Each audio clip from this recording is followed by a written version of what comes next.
Tu as le don de guérison. Tu as le don de miracle. Tu as le don de foi. Tu as la parole de connaissance. Crois que tu as.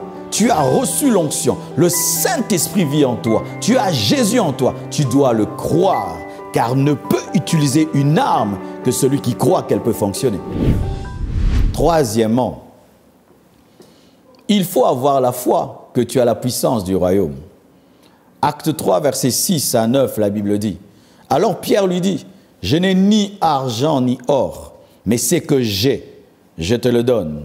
Au nom de Jésus-Christ de Nazareth, lève-toi et marche. » Et le prenant par la main droite, il le fit lever. Au même instant, ses pieds et ses chevilles devinrent fermes. D'un saut, il fut debout. Il se mit à marcher. Il entra avec eux dans le temple, marchant, sautant et louant Dieu. Tout le monde le vit, marchant et louant Dieu. Mais il y a un secret dans ce miracle, c'est que Pierre a dit, « Je n'ai ni or, je n'ai ni argent, mais ce que j'ai, je te le donne. » Il savait, il croyait qu'il avait la puissance du royaume. Des fois, nous tombons dans une fausse humilité, parce que j'aime beaucoup l'équilibre, de dire « Ah, moi, je n'ai rien. Ah, je n'ai rien, je n'ai rien. » Ouais, ça paraît bien. C'est un comportement religieux, mais ce n'est pas un comportement chrétien. Un chrétien reconnaît qu'il a quelque chose, mais reçu de Dieu. C'est pourquoi Paul dit « Je suis ce que je suis, mais par la grâce de Dieu. » Il dit même que j'ai travaillé plus que tous les apôtres, mais non pas moi, mais la grâce de Dieu. Mais il pouvait reconnaître avoir travaillé plus que Pierre, plus que Matthieu, plus que tous ceux qui ont marché physiquement avec Jésus-Christ, mais ajouter non pas moi, mais la grâce de Dieu. Être humble, ce n'est pas se nier soi-même. Être humble, ce n'est pas tomber dans le piège de dire « je ne suis rien, je n'ai rien, je suis un vase vide ». Non, non, non, non, non. Je n'ai ni or, oui. Je n'ai pas d'argent, oui. Mais j'ai l'onction. Mais j'ai le Saint-Esprit. J'étais à la Pentecôte. J'ai reçu le feu du Saint-Esprit. J'ai parlé en d'autres langues. J'ai prêché la parole. Plusieurs ont été convertis. J'ai quelque chose. C'est ce que Pierre voulait dire. J'ai eu une expérience. J'ai Jésus-Christ dans ma vie.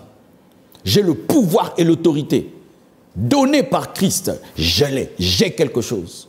J'ai un don de prophétie. J'ai un don de miracle. J'ai un don de foi. J'ai un don de parole de connaissance. Le dire n'est pas de l'orgueil. D'ailleurs, cela glorifie Dieu. David pouvait dire qu'il était une merveilleuse créature. Reconnaître que tu es beau n'est pas un péché. Reconnaître que tu es fort n'est pas un péché. Reconnaître que tu es intelligent n'est pas un péché, si c'est pour la gloire de Dieu. Jamais tu ne vas libérer la puissance de Dieu sans croire que tu as cette puissance. Ça, c'est une expérience que j'ai eue lorsque j'avais 21 ans. On avait fait un long jeûne et notre pasteur avait prié pour nous. Et après cela, l'onction de Dieu était venue sur nous. C'était un soir, la nuit. Tu es sous l'onction, tu sens le feu, la gloire de Dieu, tu prophétises, tu parles en langue. Pendant le culte, tu es convaincu que tu as la puissance de Dieu. Et une semaine après, parce que j'étais le président des jeunes, je devais prêcher.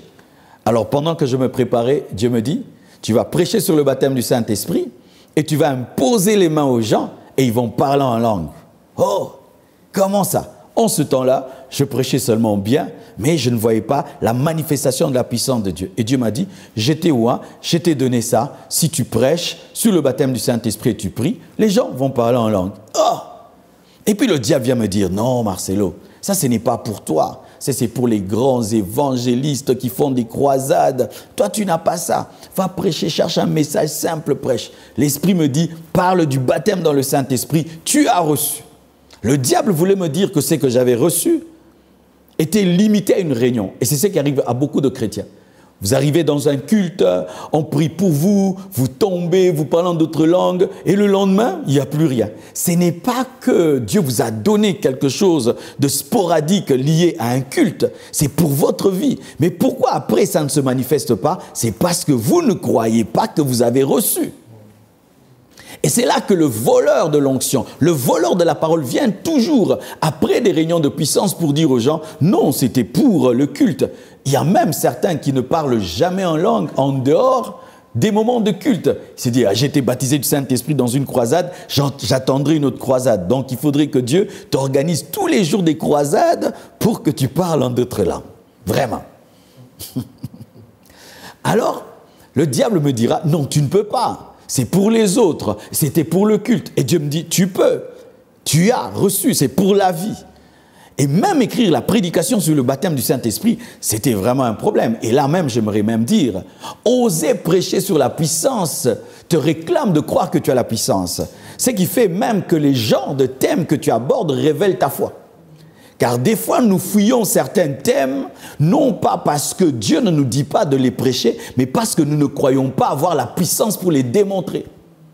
Ainsi, tu vas voir, tu vas facilement prêcher la repentance parce que tu vis dans la sainteté, prêcher l'amour parce que tu vis dans l'amour, prêcher l'humilité. Mais quand il faut prêcher la guérison, tu as peur parce que tu ne crois pas que tu as le pouvoir divin de guérir les malades.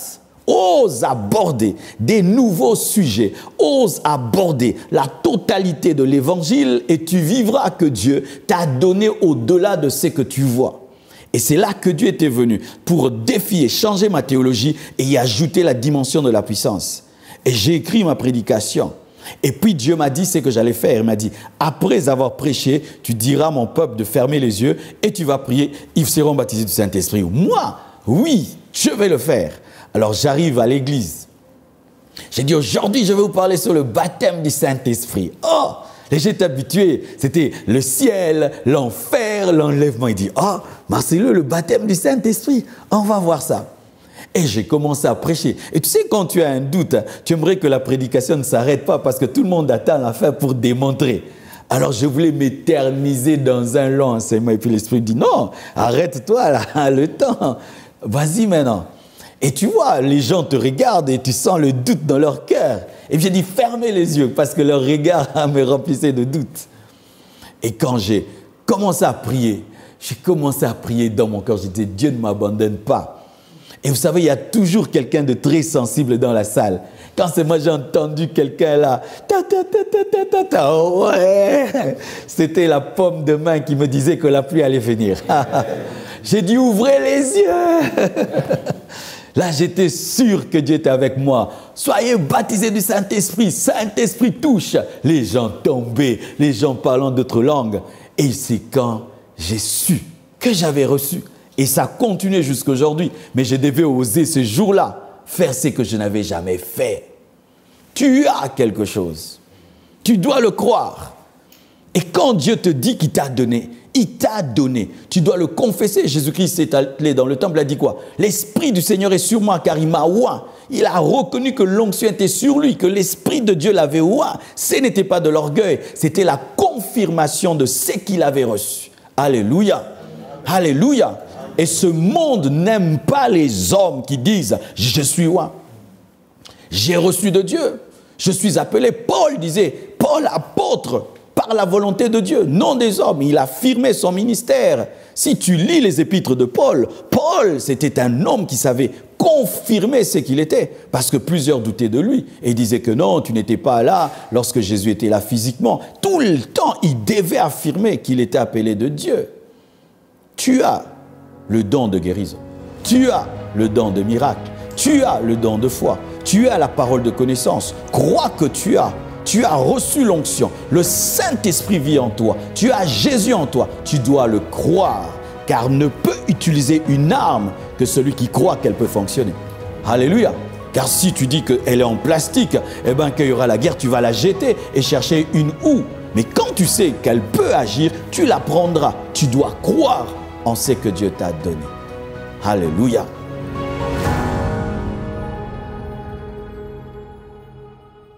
Shalom, j'espère que vous avez aimé cette vidéo. Abonnez-vous pour ne pas rater nos programmes. Merci de faire partie de notre famille TBN. Que Dieu vous bénisse. Shalom de Jérusalem.